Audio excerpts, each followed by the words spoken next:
菩薩蠻，李白。平林漠漠煙餘跡，寒山一帶傷心碧。冥色入高樓，有人樓上愁。欲解空處立，宿鳥歸飛急。何處是歸程？長亭更短亭。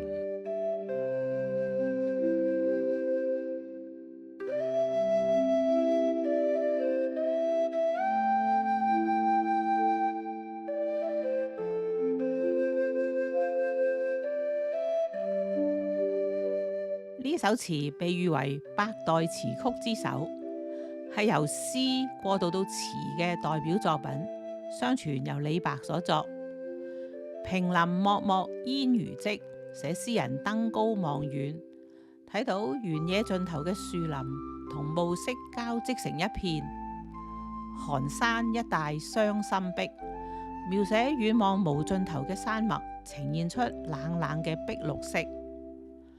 冥色入高樓，有人樓上愁，好似電影鏡頭由遠而近，最後定格企喺樓上嘅人。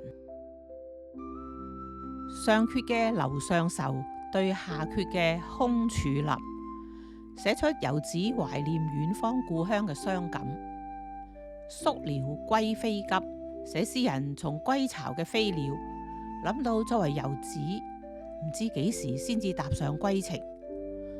長亭更短亭，俾人諗到10里長亭、5里短亭，中間相隔咗幾多山山水水呢？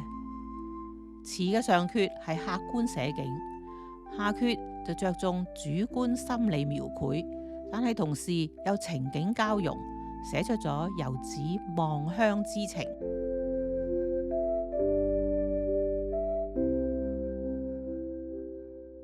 聽完詩詞共賞，請各位記得俾 like、share 同埋訂閱，係免費㗎，只要撳埋個鐘仔，有新片就會第一時間收到通知。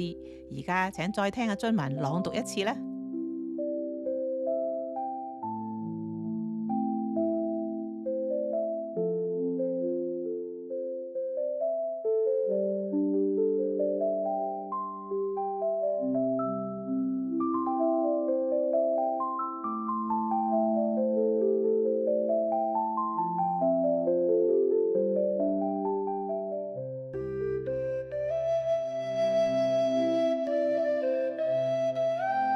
菩薩蠻，李白。平林漠漠煙餘跡，寒山一帶傷心碧。冥色入高樓，有人樓上愁。欲解空處立，宿鳥歸飛急。何處是歸程？長亭更短亭。